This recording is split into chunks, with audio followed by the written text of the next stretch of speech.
તો કેમ છો મિત્રો? હું આશા રાખું છું કે તમે બધા સહકુશળ હશો. આજે વાઘેલા ગ્રાફિક્સ માં પ્રિન્ટિંગ કરવા માટે આવ્યું હતું તુલસી બોર્ડ, જેમાં વેફર બટેટાની વેફરનું મશીનનું પ્રિન્ટિંગ હતું. તુલસી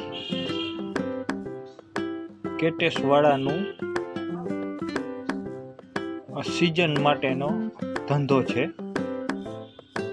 તેમાં આપણે આવું બોર્ડ છાપ્યું હતું. તો તમારે પણ આવા કાંઈ બોર્ડ છપાવવા હોય અથવા ગ્રાફિક્સને લગતું કોઈ પણ કામ કરાવવું હોય તો વાઘેલા ગ્રાફિક્સનો સંપર્ક કરવો, જે આપણે કોઠારિયા મેઇન રોડ, સુખરામનગર, રાજકોટમાં આવેલ છે.